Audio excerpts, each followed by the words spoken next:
Hello, pessoal, tudo bem? Boa noite, boa noite. Prazer enorme estar com todos vocês aqui.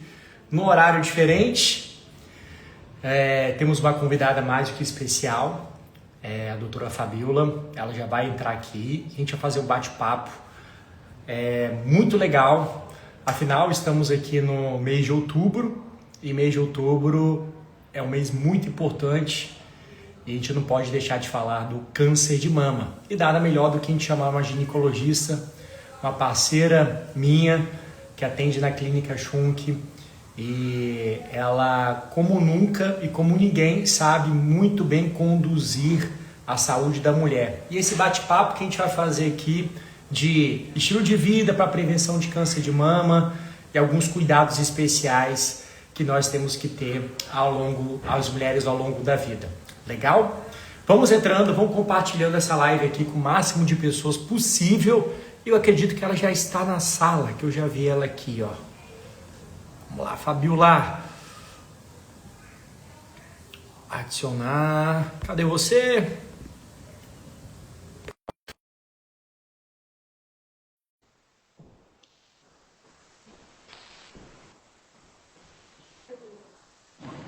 Hello! Oi, deixa Tudo eu arrumar bem? a câmera para ver. Tô bem, tá me ouvindo? Oi, e você, tá me escutando bem? Tô te escutando sim. Boa Legal. noite, Wesley. Boa, Prazer de novo estar aqui. que legal. Tudo que é bom a gente tem que repetir, né? Fizemos uma live maravilhosa algumas semanas atrás.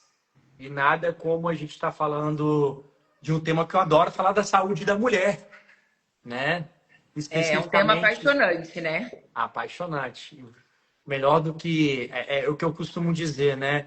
A saúde da mulher tem as suas nuances, tem as suas, né? As suas peculiaridades, suas particularidades. E nada melhor do que você, como uma ginecologista, estar aqui fazendo esse bate-papo. Primeiro, agradeço demais, tá? Por você ter aceito esse convite. É muito bom estar podendo fazer à noite também, né? Além de ser de manhã, às vezes. É legal a gente passar esse conteúdo à noite, até porque tem pessoas que não podem assistir de manhã e pode estar assistindo à noite, né? E lembrando que essa live aqui vai ficar salva, vai ficar gravada para quem não puder assistir agora, tá assistindo depois, tá bom? Obrigada mais uma vez pelo convite. Nós preparamos uma live, né, Wesley, de eu acho que não é só de aprendizado, mas muito de conscientização sobre que nós, mulheres, podemos fazer para mudar o nosso futuro, para a gente viver mais, para a gente viver melhor, para a gente ter uma qualidade de vida superior a que nossos pais, a que nossos avós tiveram, né? Então, assim, ela foi preparada com muito carinho para realmente, assim, depois dessa live, vocês consigam conscientizar do que de fato tem que ser feito para prevenir o câncer de mama, mas para mais do que isso, para viver cada dia melhor. Perfeito, é exatamente isso. E nada melhor do que a gente falar um pouquinho de epigenética, né? Sim. Né? Acho que a epigenética é uma coisa que a gente tem que ter esse conhecimento porque através dos nossos hábitos de vida, no nosso estilo de vida, envolve sono, gerenciamento do estresse, alimentação, estilo de vida, atividade física. Isso a gente consegue silenciar boa parte das doenças. E não vai ser diferente com câncer de mama, né? Não vai ser diferente com câncer de mama.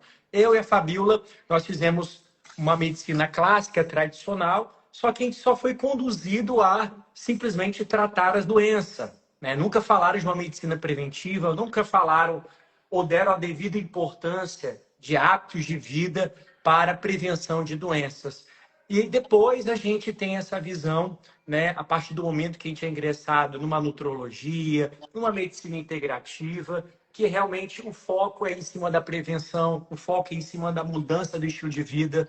E geralmente as pessoas me perguntam, doutor Wesley, qual que é a sua especialidade? Minha especialidade é gestor da saúde das pessoas, né? Nada melhor do que você gerir a saúde, não só tratar doenças. E é esse bate-papo aqui que a gente quer fazer em cima de um tema muito sensível, que, afinal, estamos no Outubro Rosa, temos que falar de câncer de mama, né? Temos que falar das suas particularidades, temos que falar de uma coisa que, infelizmente, as pessoas ainda têm muito medo a respeito da reposição hormonal. Nós demos uma pincelada lá atrás, né? E as pessoas gostaram demais. A gente falou de menopausa, falamos dos seus sintomas. E agora vamos falar de um tema que realmente a gente não pode deixar de falar, né? Ainda mais você como ginecologista, né? É corriqueiro, tá atendendo mulheres e tem que fazer essa prevenção. Sim. E esse negócio que você falou até da epigenética, né? Quando a gente fala muito em câncer de mama, a primeira coisa que vem na mente da mulher é aquela: minha mãe tem, minha avó tem, será que eu posso ter? O fator tanto hereditário, que é você ter uma mutação genética, quanto você ter um parente, uma história familiar de primeiro grau, ela de fato ela aumenta o risco da doença. Porém, ela não determina a doença, ela não determina que você vai ficar doente. Hoje a epigenética ela já veio aí para mostrar que nós somos capazes de mudar a expressão dos genes que nós herdamos. Então, não é porque minha mãe teve um infarto, não é porque minha avó teve um câncer de mama, não é porque meu pai é hipertenso ou diabético, eu vou ter, né? Quando as pessoas falam para mim assim: ai, doutora, meu colesterol é de família, meu diabetes é de família, minha pressão alta é de família, na minha família todo mundo tem câncer. A primeira coisa que a gente tem que fazer é conscientizar realmente que isso depende mais de você do que você trouxe da sua família. Que o seu estilo de vida, que os seus hábitos alimentares, exercício físico, sono, gestão de estresse, pode mudar tudo. Tem uma frase que uma vez eu ouvi, não sei se você conhece, né? Que a gente fala assim: a genética é a arma, Isso. mas é você quem aperta o gatilho. Perfeito. Né? Perfeito, exatamente isso. E aí, Fabiola, com essa informação que você está falando da genética, já acalma o coração de muitas pessoas, né? Porque eu aprendi na faculdade isso, né? Aprendi. E acaba que, durante o início da minha carreira, eu perpetuava essa informação totalmente equivocada, né? Por quê? Eu não tinha essa informação e, graças a Deus, a medicina, a gente consegue, né? Com estudo, consegue, através aí de cursos, a gente ter acesso a informações que talvez na faculdade a gente não teve. Então, o fato de a sua mãe ter tido um câncer de mama, a sua irmã, isso não vai determinar que você vai ter esse câncer. Quantas e quantas pessoas que a gente vê numa família que tem, a mãe teve câncer de mama, às vezes a irmã teve, e de fato a pessoa, a outra irmã não vai ter esse câncer de mama. Então isso é muito importante as pessoas entenderem. Nós somos capazes, como a doutora Fabiola disse aqui, de silenciar o gene, tá? E o fato de você... Como a gente vai silenciar, que é isso aqui, os modos operantes que a gente vai estar falando aqui, que é muito importante, extremamente importante. Fabiola, você quer falar um pouco mais assim dos sintomas, dos sinais, para depois a gente falar do estilo de vida? Eu, particularmente, adoro falar de estilo de vida, falar do que realmente boa parte da minha consulta né? É mais estilo de vida do que propriamente dito falar da doença. Mas vamos focar, vamos falar de estilo de vida. Tá. Eu vou falar primeiro sobre os sintomas do câncer de mama. E o diagnóstico do câncer de mama, quando nós fazemos, nós mulheres, se não for através do rastreamento, infelizmente a maior parte dele já é feito numa forma avançada. Porque 90% dos sintomas do câncer de mama é um nódulo na mama, é um nódulo rígido, é um nódulo fixo. Mas para um nódulo de mama ser palpável, ele tem que ter uma lesão acima de 1 centímetro. E aí, se você já está tocando uma lesão acima de 1 centímetro, é porque provavelmente ele já está numa fase um pouco mais avançada. Até por isso, gente, que o autoexame hoje, ele nem é recomendado. Por quê? Porque muitas mulheres faziam o autoexame e porque não achavam nada na mama, deixavam de fazer o rastreamento conforme é a orientação do Ministério da Saúde, a Sociedade Brasileira de Mastologia.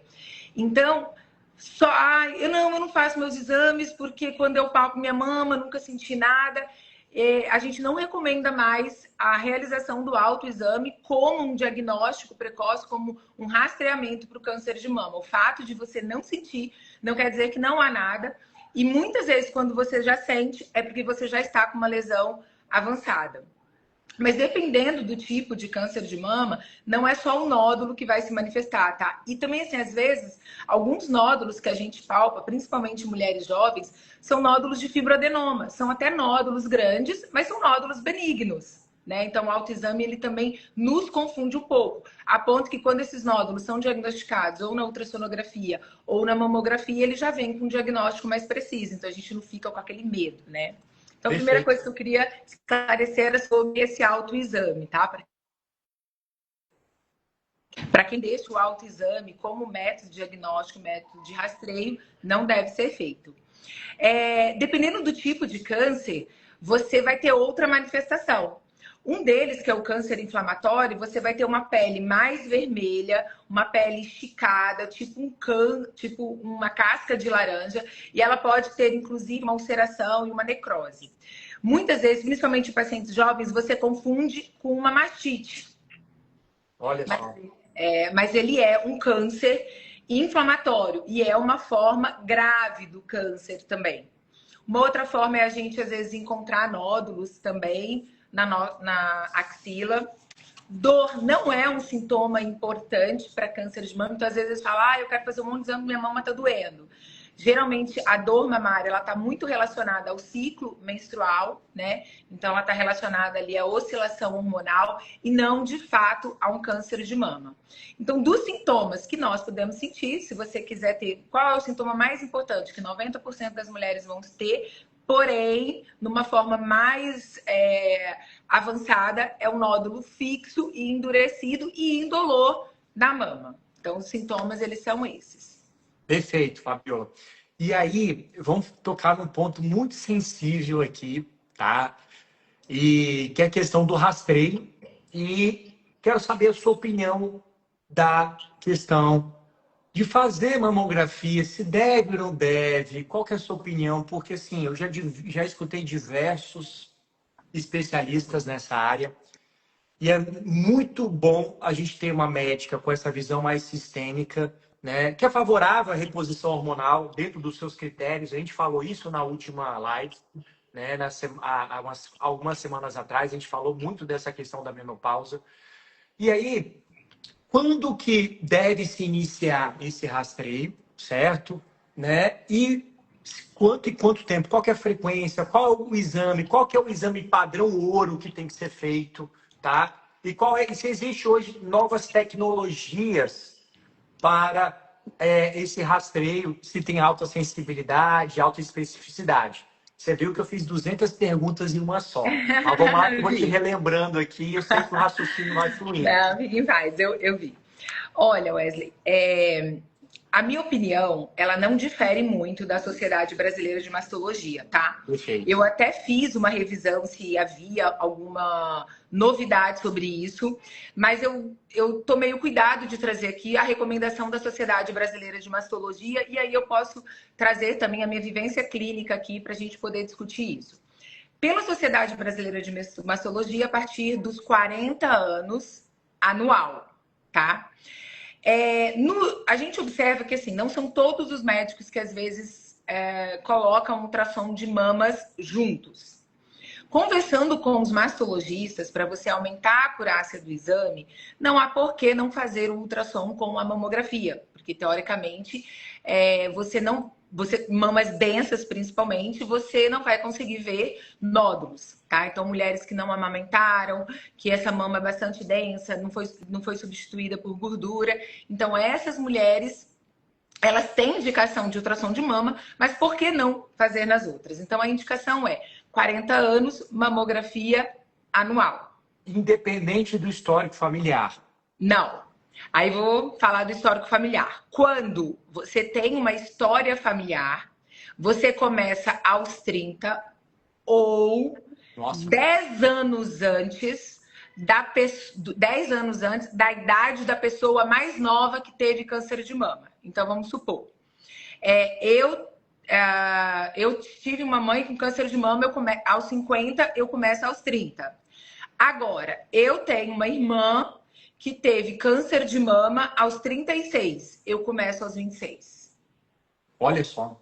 Essa é a orientação, não é nem o que eu acho, tá? É a orientação da Sociedade Brasileira de Mastologia mesmo. Pronto, não é o achismo aqui, não é. E é claro que existe vivência clínica, existem algumas particularidades, mas é Sociedade Brasileira de Mastologia. Perfeito.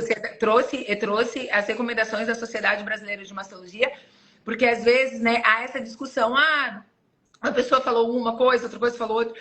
Então, esse é o aconselhamento, tá? E o que a gente associa dos exames? Se as mamas são densas, a gente faz o ultrassom de mama, tá? Em pacientes jovens também você pode fazer ultrassom de mama. Mas a gente tem ali também, eu não vou falar que é o padrão ouro, porque não há nem recomendação oficial da Sociedade Brasileira de Mastologia e nem do Ministério da Saúde, mas para aquelas pessoas que têm uma mama muito manipulada, que colocaram prótese ou às vezes fizeram várias cirurgias, a ressonância magnética.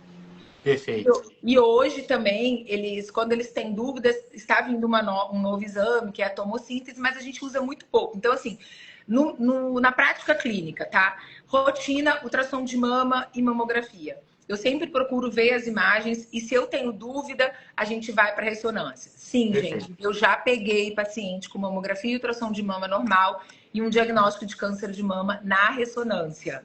Vou fazer um parênteses aqui. Meu pai, tá? Fez toque, aí pro lado do universo masculino, tá? Um alerta aqui. Fazia toque direto, ultrassom, não pegou nada. Fez uma ressonância magnética da próstata dele, que é padrão ouro, eletivamente, tá? E sugeriu uma possível câncer. E aí ele fez lá, a classificação era de 1 a 5, ele deu 4. E aí ele fez a biópsia e o fragmento da biópsia deu sugestão de câncer de próstata. E ele fez prostatectomia. Então não é incomum isso, a medicina não é uma ciência exata. Então a gente tem que estar atento a tudo, né? Justamente. A gente tem que ficar e usar a tecnologia a nosso favor. E como você mesmo disse, né? Estou na dúvida, faça, peca pelo excesso. É isso. Isso. E assim, principalmente mulheres que já fizeram várias cirurgias na mama, né? Às vezes fizeram uma mastopexia, às vezes fizeram mamoplastia, às vezes colocaram prótese. Às vezes pode haver uma dificuldade na interpretação, porque tanto a mamografia quanto o ultrassom de mamas, eles são operador dependente.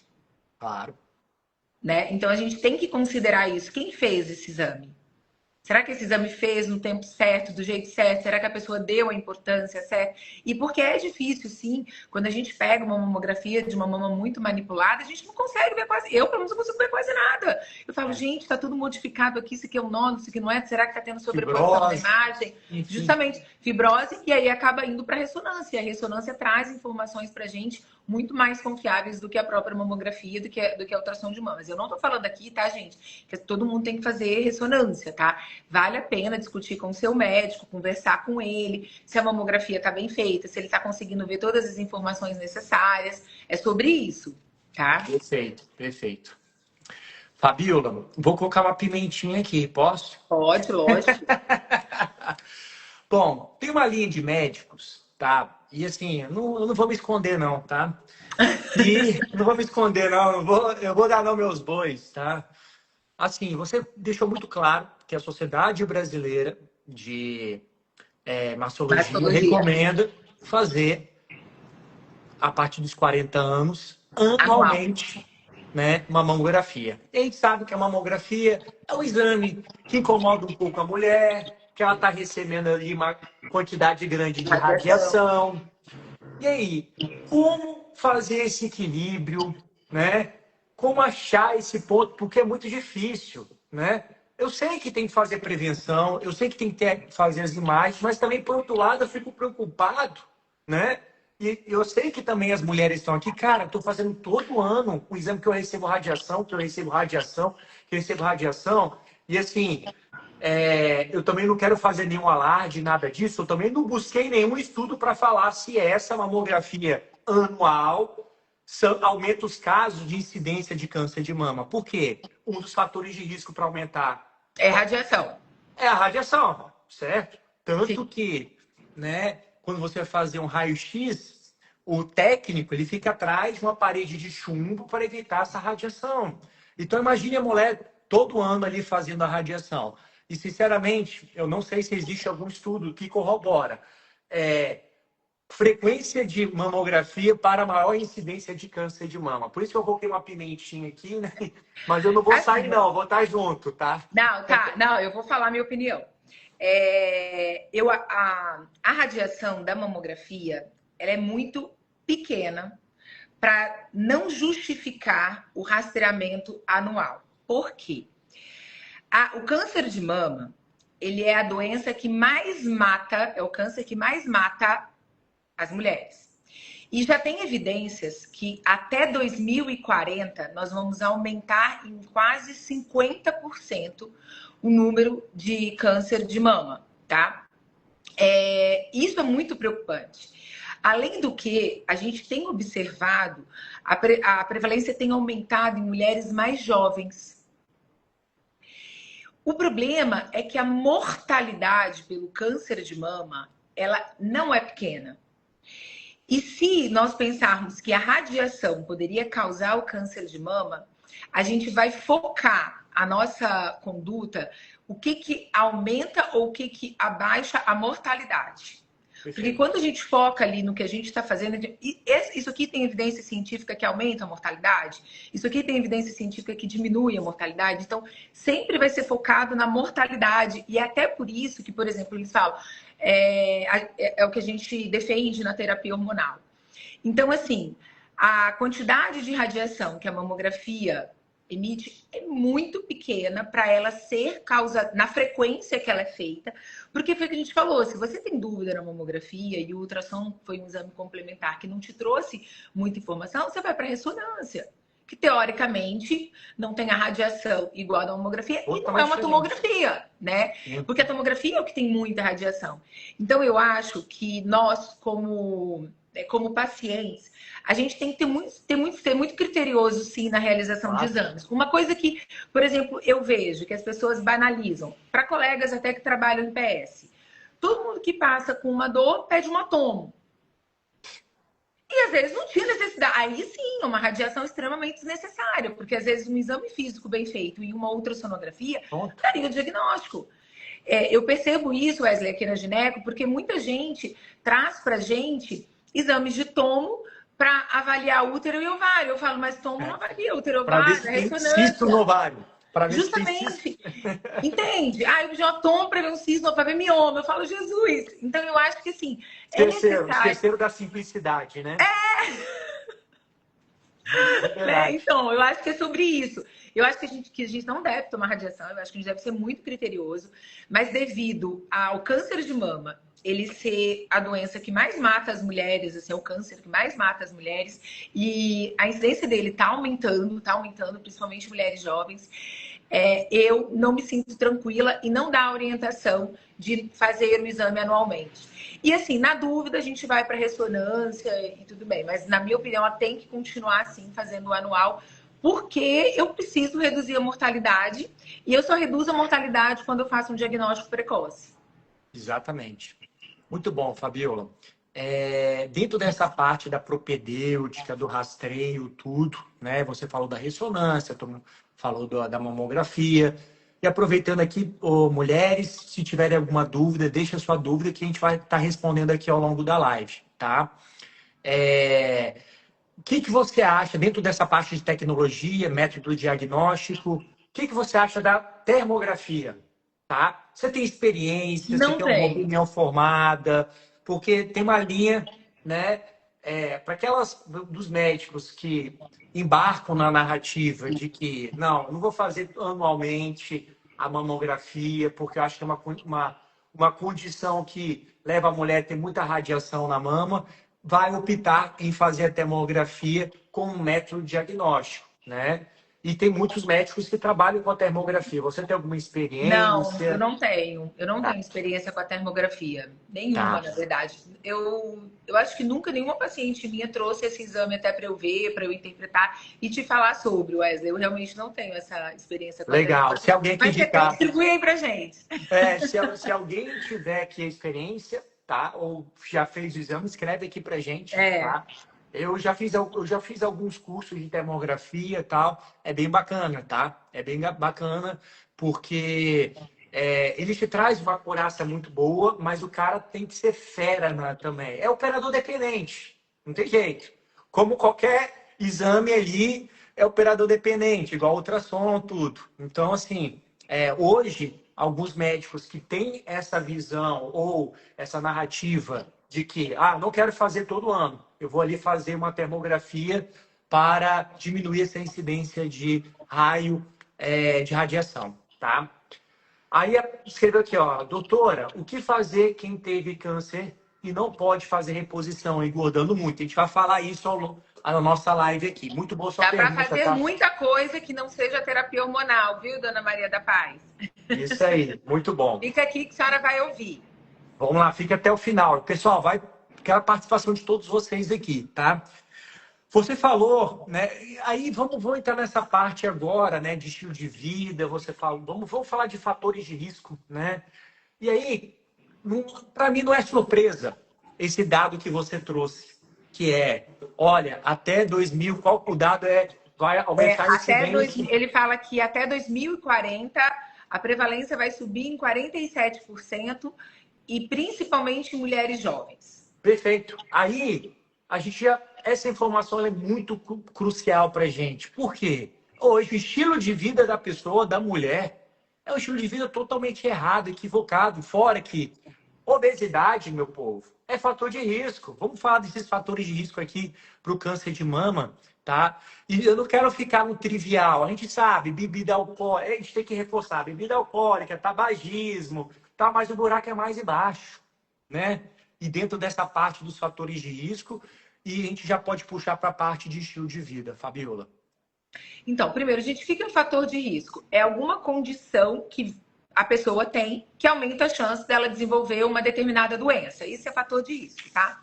No câncer de mama, a gente tem fatores que são modificáveis e tem fatores que não são modificáveis, tá? Perfeito. Entre os fatores que a gente tem não modificável, primeiro, só o fato da gente ser mulher, a gente tem maior chance de ter câncer de mama. Mas existe câncer de mama em homens também, tá? Não é tão raro assim, viu, pessoal?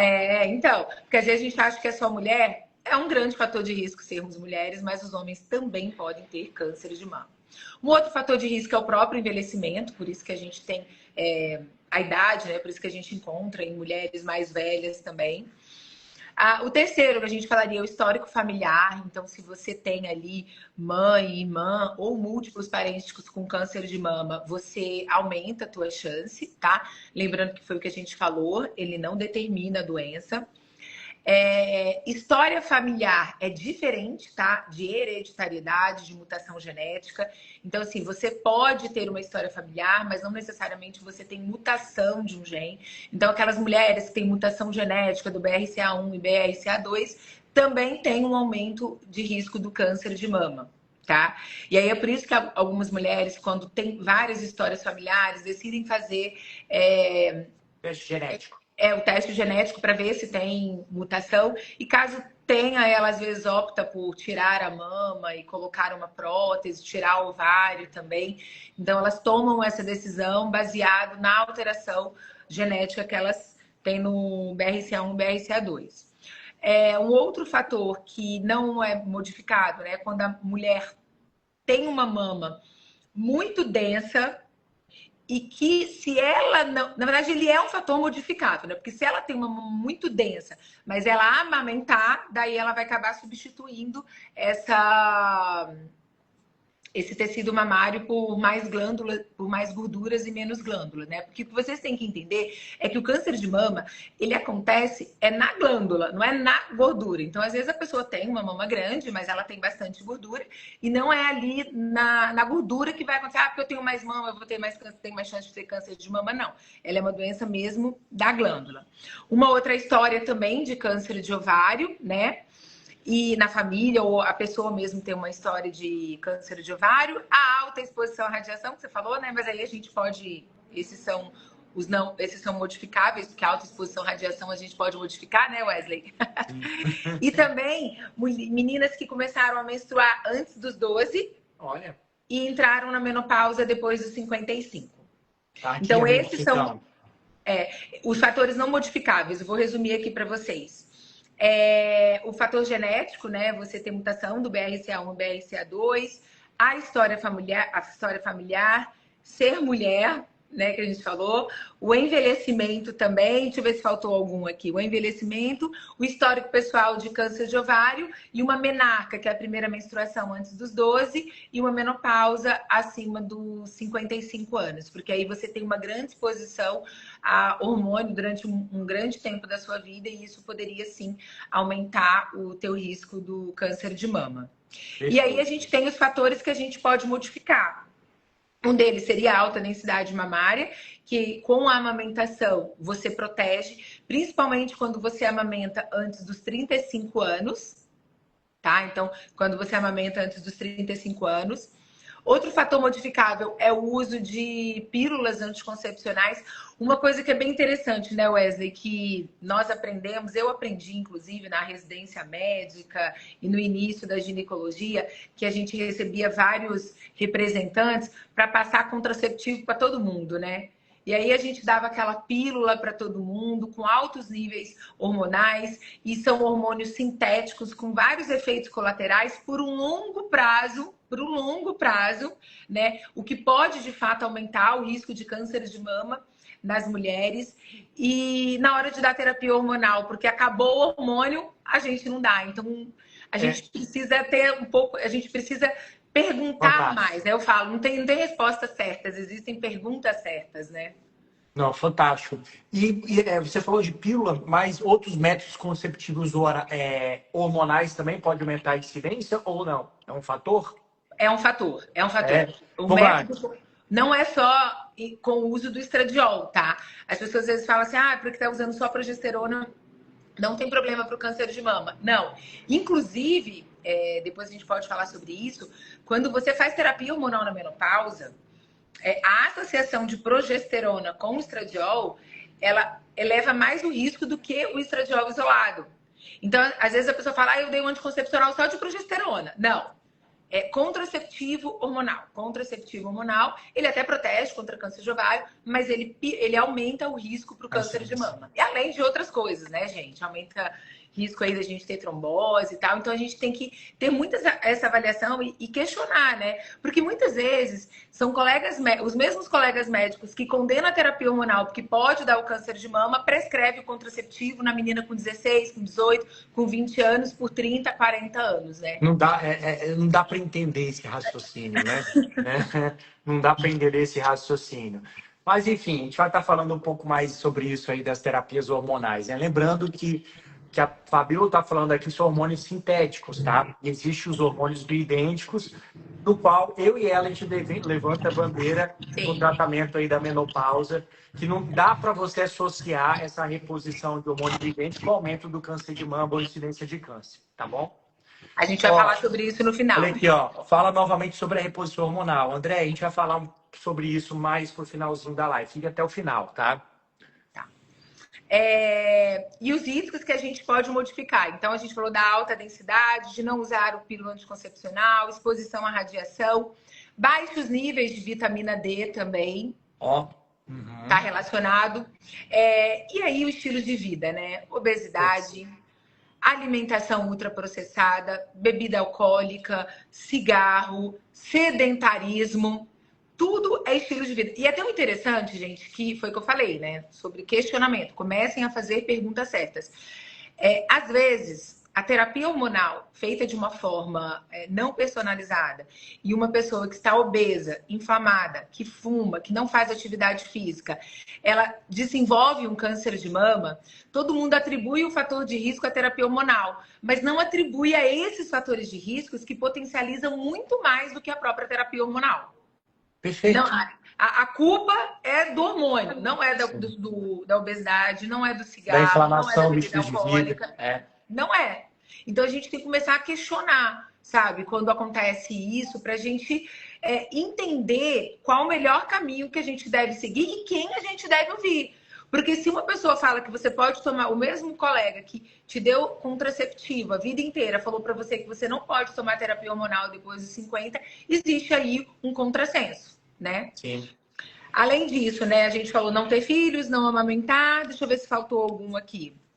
Ô, Fabiola, Não. e olha só, na sua opinião, dos hábitos de vida, qual que você, na sua opinião, é o campeão para prevenção? Né? Eu tenho uma opinião formada, né? Wesley, eu trouxe aquele estudo, inclusive que eu li hoje, que eu te falei, né? Nesse estudo, ele falou, tá? Ele mostrou quais eram os dois fatores. Ele mostrou quais eram os dois fatores, mas ele era um estudo que mostrava assim que o estilo de vida ele não só fazia prevenção para o câncer de mama, mas ainda as pessoas que têm o câncer de mama e que modificam o estilo de vida, há uma redução da mortalidade. Isso Fantástico. foi um estudo que foi publicado no JAMA, tá? Numa revista assim, bem conceituada, em maio de 2023. Então, gente, eu tive um câncer de mama. Eu fiz tudo errado até agora eu fui diagnosticada com câncer de mama. Você ainda pode fazer o certo, você ainda pode mudar o seu estilo de vida para que você não morra disso, você não aumente a taxa de mortalidade. E os estudos já mostraram isso, tá? E dentre esses, foram dois fatores: o cigarro e a atividade física. Eu levanto a bandeira. Atividade física. Então, escutaram, o primeiro mulheres, é a atividade física e depois acabou, foi o cigarro. Campeão. Quer prevenir câncer de mama? Faça atividade física. Tá? Não é nem só a gente que está falando, né, Wesley? A gente tem ciência aqui para documentar isso. Exatamente. Então, o que eu está em outras palavras aqui, tá? Você tem que manter seu corpo em movimento, certo? Fazer atividade física. Mas eu não gosto. É obrigatório. Não tem jeito. Hoje é incabível uma pessoa ainda ser sedentária. É incabível, não tem condições. Atividade física é um hábito que previne doenças. Hoje, especificamente na live, eu estou falando de câncer de mama. Então, atividade física. Eu tenho um colega ginecologista médico que ele bate muito nessa tecla, né? Ele fala assim, cara, a primeira coisa que eu falo da minha consulta para prevenção é atividade física. Ele fala ali 20 minutos, mostra estudo, e tem que ser assim mesmo, certo? É que às vezes, infelizmente, às vezes nós vamos ao médico e ele faz uma consulta em 15 minutos e ele escreve atividade física. E aí a pessoa não teve mudança ali, ela não teve ali uma consciência para gerar mudança de comportamento. Por isso, gente, que é complicado você fazer uma consulta em 15 minutos, em 30 minutos. Porque todo mundo sabe que tem que fazer atividade física, todo mundo sabe que não deve comer processado, todo mundo sabe que fumar, não pode fumar. Mas por que as pessoas continuam fazendo isso? Porque elas ainda talvez não tiveram ferramentas suficientes para mudar de comportamento, que é super importante. Então, por isso que as consultas elas são demoradas, porque a gente quer realmente trazer valor e mudança e transformação para a vida de vocês. Porque se um paciente sai de uma consulta minha e eu não gerei nenhuma transformação dele, não serviu de nada aquela consulta. Se ele entrou na consulta e ele saiu da mesma forma que ele entrou, qual foi o valor agregado que aquele médico deu para esse paciente? Então é sobre isso que vocês têm que pensar, até na hora quando a gente questiona por que às vezes a consulta é mais cara, por que demora mais tempo. É por isso, porque para cuidar, ninguém cuida de ninguém em 15 minutos. Exato. E é uma consulta customizada, personalizada, né? O caso da Maria é diferente do caso da Joana, e tem que ser assim, porque cada corpo tem sua individualidade biológica. Então, por isso dessa consulta mais detalhada, minuciosa, avaliação de exames laboratoriais, impossível você mudar uma mentalidade de uma pessoa em 15 minutos, até porque são 15 minutos para vários anos de vida com um estilo de vida errado, né? E eu vou falar uma coisa para vocês sobre o exercício físico que gerou uma mudança até no meu comportamento e talvez isso possa ajudar vocês, tá? Quando a gente vai para academia, às vezes só buscando estética, você não obtém o seu resultado e você desiste. A estética na academia, ela vem a longuíssimo prazo. Ela não vem rápido, tá? Então, assim, eu malho e ainda tem coisas ali que tá totalmente fora do lugar e tá tudo certo. No dia que eu mudei a minha mentalidade, que eu não vou para academia por estética, mas sim por saúde, e que as minhas desculpas viraram os verdadeiros motivos, tudo mudou. Fantástico. Por que eu vou para academia? Eu vou para academia porque eu quero saúde. Ah, não, então eu não vou para academia que eu vou ficar com meu filho. Não, eu vou para academia porque eu quero ter saúde para simplesmente poder ficar mais tempo com os meus filhos. É isso. As suas desculpas, elas precisam virar o seu motivo de mudar, de se transformar e de fazer diferente a partir de agora. Pare de dar desculpas, sabe? Converta eles em motivos e talvez ouvindo isso, gente, isso funcionou pra mim, tá? Eu mudei meu comportamento só quando eu tomei consciência e eu falei, não, eu vou pra academia porque eu preciso de saúde para ficar com quem eu amo, para viver mais, para estar mais feliz, para estar embebida de hormônio e neurotransmissor bom, né? Então, o exercício físico, ele faz muito mais do que te entregar estética. Ele te entrega saúde para viver bem com quem você ama. Mude as suas desculpas para serem seus verdadeiros motivos que vocês mudam de comportamento. Fantástico, Fabíola. Mas exige maturidade para a gente perceber isso, essa mudança, né? Porque quando a gente é jovem, a gente foca muito na estética e quer resultado rápido. É o que a gente vê hoje em dia. Eu que trabalho com emagrecimento, você também, as pessoas querem para ontem. Elas não querem passar pelo processo, elas querem ser emagrecidas e querem resultados instantâneos. Exatamente. Né? Então, depois, a partir do momento que você muda a sua mentalidade, eu também demorei um pouco, né? Tanto que hoje eu vou para academia para meu bem-estar e nem focando tanto em estética, porque às vezes o que eu faço? Ah, hoje não estou a fim de malhar, eu vou correr. Alguma coisa eu vou fazer, né? De Vai se esporte, movimentar. vou me movimentar, né? Então, assim, claro que eu que moro aqui na praia, a gente tem mais facilidade de fazer esportes ao ar livre, é um pouco mais atrativo você fazer uma canoa havaiana, um beach tênis, fazer umas coisinhas. Banho de natureza. Banho de natureza, certo? Então, isso facilita, é mais convidativo. Talvez uma pessoa que mora em São Paulo, ou cidades que são um pouco mais frias. Mas essa mentalidade tem que ser exatamente o quanto mais cedo, melhor. Estou indo fazer esporte, não com a finalidade estética, fazer atividade física, mas com a finalidade, como você disse, neurotransmissores, bem-estar. Pô, depois você faz uma atividade física, dá uma sensação muito boa, né? É uma sensação maravilhosa. Legal, Fabíola, tem várias pessoas te elogiando aqui, pode ser suas amigas ou pacientes. A Nayara Underline Lua. Nayara é minha paciente, linda. A melhor médica. E a Soraya é minha colega.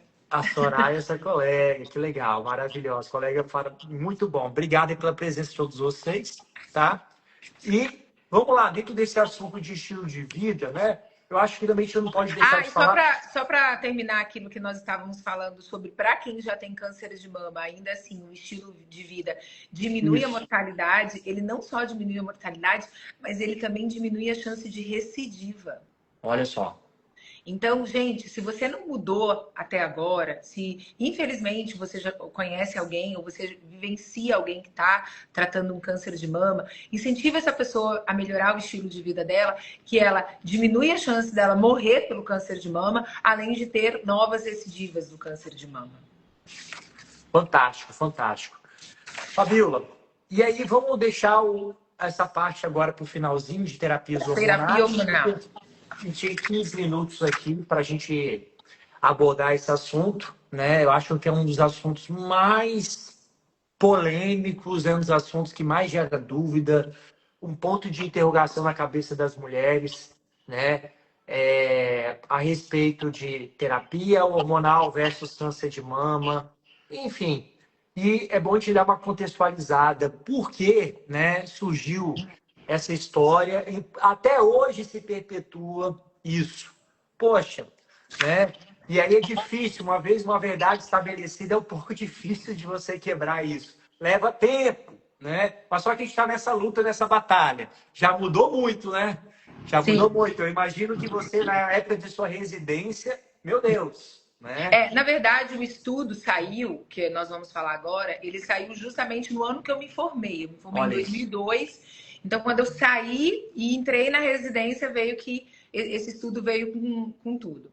Mas primeiro, antes de eu falar da terapia hormonal, eu queria deixar para vocês alguns conceitos que vocês precisam entender, tá? Quando a gente fala em hormônio sintético, que é tipo... Hormônio sintético é todo hormônio que é produzido fora do nosso corpo. Hormônio bioidêntico é aquele que a gente tem, tá? E aí eu vou falar sobre os termos para vocês entenderem. Quando a gente fala de anticoncepcional, a gente está falando ali de uma forma nós produzimos 3 hormônios: estrogênio, progesterona e testosterona, tá? A mulher produz os 3, a testo é sim um hormônio feminino também. E aí, quando a gente toma o contraceptivo, a gente toma um estrogênio, que é numa forma de etinil estradiol, associado a uma progesterona. E existem várias progesteronas no mercado, uma com efeito mais androgênico, outra com menos androgênico. Enfim, a gente toma ali um hormônio que ele não tem a forma molecular parecida com a do nosso corpo, tá? Quando a gente fala em hormônio, você tem que pensar que ele pensa numa estrutura que vai ligar num receptor do nosso corpo, é uma chave que vai ligar numa fechadura e vai rodar e vai sinalizar a célula a desempenhar alguma função, tá? É isso que o hormônio faz. Quando a gente usa hormônios que são formas diferentes da do nosso corpo, esse hormônio ele pode ter efeitos colaterais muito maiores do que aqueles hormônios que têm a fórmula molecular parecida com o nosso corpo, que é isomolecular, tá? Todos são sintéticos porque foram produzidos fora. Mas quando a gente pega um hormônio que ele é parecido com a forma do nosso corpo, ele encaixa melhor no receptor. Então, ele gira, a chave gira essa fechadura com maior facilidade. Então, é isso. Quando você está falando de contraceptivo, é um tipo de hormônio, por isso que você não pode, em hipótese alguma, fazer reposição hormonal usando o contraceptivo. E quando a gente está falando em terapia hormonal, a gente está falando em hormônios isomoleculares, tá? Formas parecidas com a nossa. O que aconteceu? Em 2002, teve um estudo que foi muito mal conduzido. Foi um estudo conduzido durante anos com um grande grupo de mulheres. Porém, ele foi... Para essas mulheres foi dado o Premarin, que era um hormônio da urina da égua. Gente, como que a gente... Da urina prenha, da égua prenha, né? Como é que a gente usou um hormônio de cavalo na gente? Foi isso. Aí a gente usou um hormônio totalmente errado para tratar a mulher na menopausa num grupo de mulheres não personalizado. Tinha mulher obesa, tinha mulher fumante, tinha mulher com história de câncer de mama, tinha mulher com todos esses estilos de vida aqui ruins. Aí botou todo mundo na mesma bacia, deu o hormônio de urina de égua prenha e começou a ver o que dava. O que deu? Aumento do câncer de mama. E ali eles interromperam o exame e disseram: hormônio dá câncer de mama. E é uma verdade que se perpetua até hoje. Eu acho até que assim, hoje, com a internet, né? Mudou um pouco. As pessoas têm mudado bastante. Porque a gente vê até dentro ali da sociedade, e colegas mesmo, que eles discutem com a gente por falta de interesse em evoluir, em se atualizar.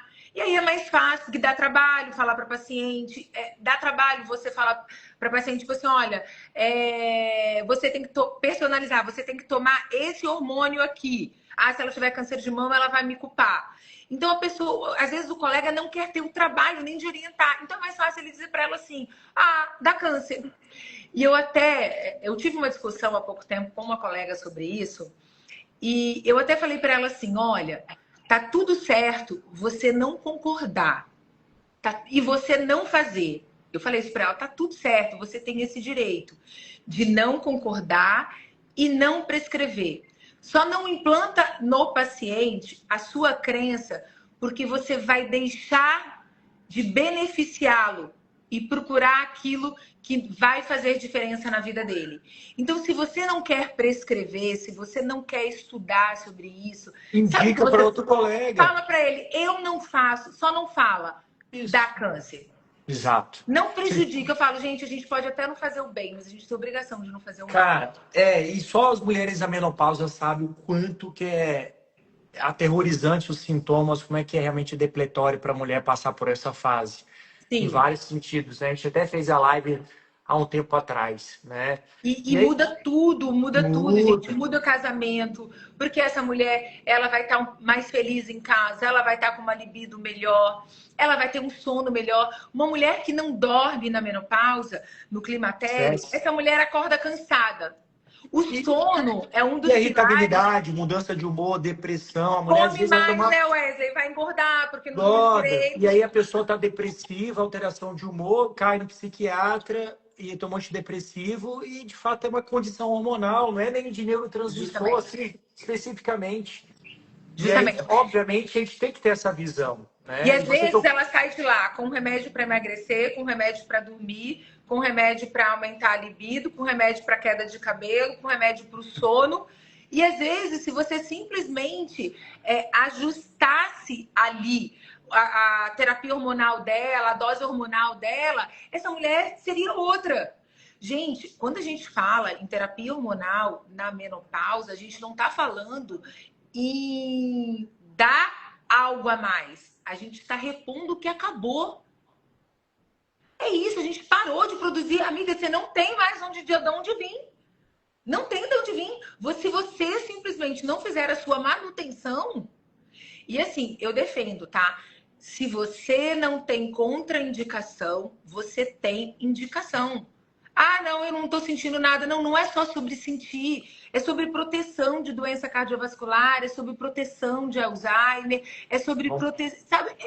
Proteção óssea, entendeu? E às vezes, Fabiola, essa informação, como você disse, do pré-marim, tudo, né? E às vezes sai um pouco dessa atmosfera que se estende para outras patologias. Ah, eu tive câncer de tireoide, eu não posso fazer reposição hormonal. Acontece isso também, essa informação. Ah, eu tive um câncer de pele. Me falaram que eu não posso fazer nenhum tipo de reposição hormonal. Ou então, tipo assim, a minha família tem um monte de câncer. Tem um monte de câncer. E essa verdade vai se perpetuando, essa narrativa, e a pessoa perde a oportunidade de se beneficiar com um tratamento ultra personalizado, benéfico na mulher nessa fase da menopausa, né? Então, assim, não é comum atender paciente, doutor, eu fui na minha endócrino, a minha endócrino, eu fiz um tratamento de câncer de tireoide, eu fiz tireoidectomia, mas eu estou contraindicado a fazer qualquer tipo de tratamento hormonal na menopausa, né? E aí, né, a gente tem que desconstruir muito isso, é claro que existem alguns casos que a gente tem que falar aqui, algumas contraindicações, né? Como você mesmo disse, se não tem contraindicação, você tem uma indicação. Adorei essa frase, né? Vou estar usando aqui pro resto, vou estar usando aqui daqui para frente. Olha, eu separei todas as contraindicações para eu não esquecer nenhuma e eu vou ler para vocês. Falem pra gente as contraindicações. Primeiro, muito menor do que as indicações. Justamente. Né? Sangramento vaginal inexplicado, tá? É quando você não encontra. Você tá sangrando, que você tem um pólipo, que você tem um mioma, que dá para resolver, dá para fazer. Agora, se você sangra, não teve o diagnóstico, aí você não deve fazer a terapia hormonal ainda, até saber o diagnóstico. Segundo, uma doença hepática descompensada. Antecedente pessoal. É muito subjetivo isso também, tá? Mas ele fala que essas contraindicações, eu trouxe da sociedade também. Sim. Mas quando você tem ali uma doença hepática descompensada, com muita elevação de transaminases, você tem que fazer o reajuste, né? Organiza, reajuste e depois você pode fazer a terapia hormonal. Né? Eu, por exemplo, Wesley, não tenho essa contraindicação aqui, tá? Mas eu, pessoalmente, não faço e vou falar por quê. Não é contraindicação da sociedade. por exemplo, paciente obeso. Eu não faço. Você sabe por que eu não faço? Justamente porque essa mulher, ela pode desenvolver o câncer de mama e ela vai falar que foi do meu hormônio e não da Sim. obesidade dela. Então eu falo assim, olha, vamos emagrecer, porque você emagrecendo já vai ajudar bastante e aí a gente entra com a terapia hormonal. Porque terapia hormonal, ela é a cereja do bolo. E eu falo, tá, mulheres? Para você fazer terapia hormonal, você tem que merecer. Você tem que fazer por onde, né, Wesley? Você tem que ter um estilo saudável. Porque se você não faz nada direito, e aí você vai lá, toma o hormônio, você tem a consequência do que você não fez nada direito e vai culpar o hormônio. Então você precisa, para eu prescrever o hormônio, você precisa merecer. Precisa merecer. Exatamente. Então, vou falar das contraindicações. Sangramento vaginal inexplicado, doença hepática descompensada, antecedente pessoal de câncer estrogênio dependente, como câncer de mama receptor hormonal ou próprio câncer de endométrio. Antecedente pessoal também de doença coronariana, então, nos eventos de acidente vascular cerebral. A trombose venosa profunda, também hoje, assim, questiona muito essas trombofilias, se elas são adquiridas ou não, tá? Porfiria, lúpus eritematoso sistêmico e antecedente pessoal de meningioma. Se você não tem nada disso, mas você, por exemplo, é obesa, então você fuma, você não faz atividade física, vamos organizar a casa para você ter o merecimento de fazer a terapia hormonal, viver mais, ser mais feliz, né? É o que eu falo a respeito do Monjaro, né? Para quem quer, para quem merece, né? E aí, Fabiola, Justamente. exatamente. E outra coisa, né? E para teste genético, quando a mulher dá positivo lá BRCA2, você vai da sua experiência, você deu positivo lá, você opta em não fazer, você avança, como é Não, que é? então, eu vou te falar como é que eu faço essa terapia hormonal, até independente do BRCA1 e BRCA2, porque assim, a mutação genética não é contraindicação absoluta, tá? Tudo que tá fora daqui não é contraindicação absoluta. Mas o que a gente tem que fazer para essas mulheres? A gente tem que pôr na mesa. A gente tem que falar, olha, Exato. se você usar, você vai ter esse e esse benefício. Você pode ter isso. E a mulher, mediante a informação correta, mediante a informação baseada na ciência, mediante você realmente fazer o melhor para ela tem o direito de protagonizar e tomar a decisão se ela quer fazer a terapia hormonal ou não. Aí essa decisão é dela. Só que nós, como médicos, precisamos ser transparentes. Mas não é transparente no que a gente acha, é transparente no que a gente sabe de verdade. Não dá pra gente ficar com crenças de 20 anos atrás. Por preguiça de estudar, por não querer. Porque atualizar é caro, tá? Requer tempo e requer dinheiro, não é barato, tá? Para eu fazer esses cursos de terapia hormonais, a gente gastou muito dinheiro. Você tem que Não é só gastar, não. contratar o Você paciente. deixa de ganhar também, que você deixa de Você atender. deixa de ganhar, você deixa de ter tempo com a sua família, você vai estudar e chega em casa, continua estudando, aí tem um caso complicado, discute com mais 10 colegas, entendeu? Leva para discussão ali. Então, assim, para fazer terapia hormonal, você tem que gostar. E eu vou falar sobre o câncer de mama na terapia hormonal, tá? 2 a cada 1.000 mulheres terão câncer de mama sem terapia hormonal. 3 com terapia hormonal teria. Mas isso é tão interessante, Wesley, que quando as pessoas falam assim pro paciente, olha só, eu falei 2 em 1.000 e 3 em 1.000. Concorda que é irrisório? Isso é um número totalmente... Mas você sabe o que as pessoas usam como termo para dizer? Aumentou em 50%. 40%. Falar 50%, 40%. Dá uns 47% fazendo a conta. Aumentou aí, ó. Aumentou. Nossa, tem quase 50% de chance de ter mais câncer. Gente, porque saiu de 2 para 3, a pessoa faz o cálculo errado. Parece que não faz a estatística do estudo.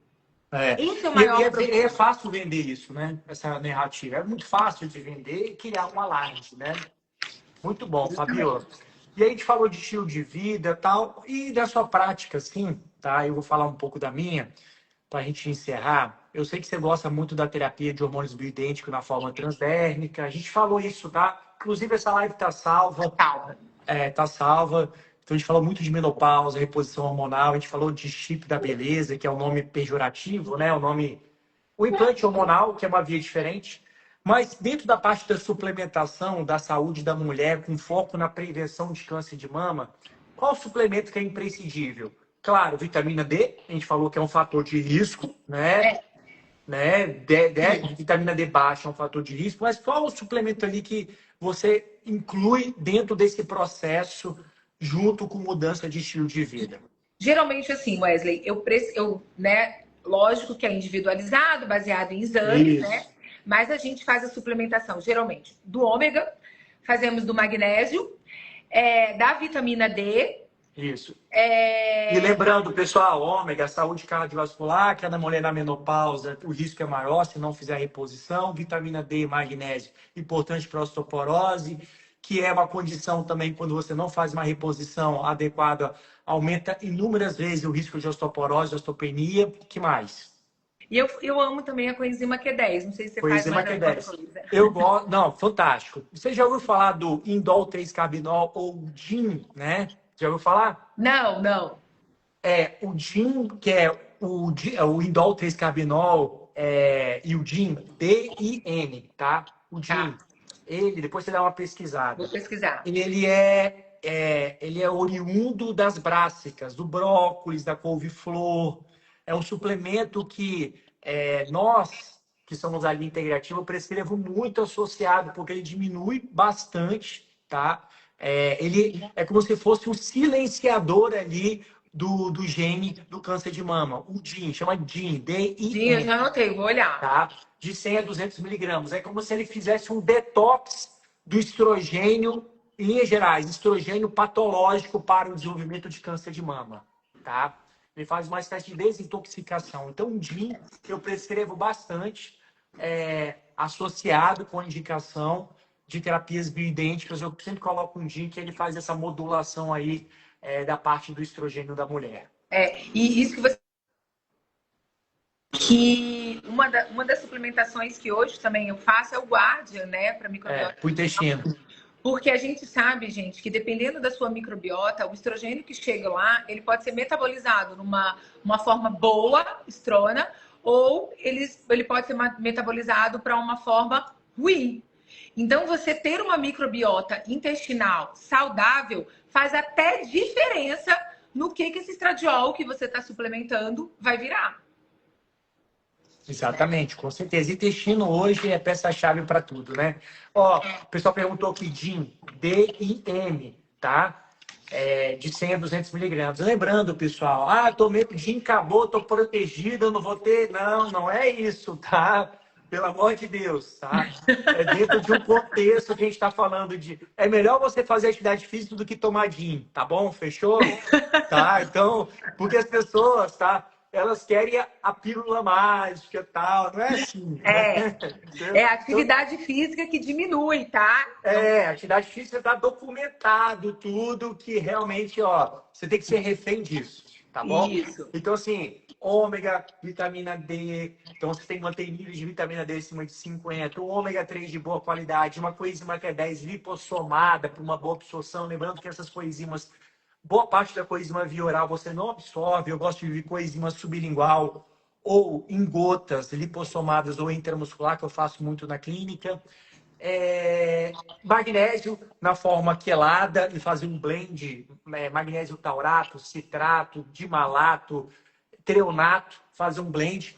E aí realmente você vai estar bem servida da suplementação tratando dessa parte. Eu também gosto do transresveratrol, da curcumina, que Sim. são fantásticos aí também nessa parte de inflamação. Inflamação, pessoal, estresse oxidativo. Inflamação é fator para desenvolvimento de doença. E não vai ser diferente do câncer, né? Então, estresse oxidativo e a inflamação. E a cúrcuma tem uma poderosa ação anti-inflamatória. Então, entra também a cúrcuma aqui dentro desse cenário de prevenção.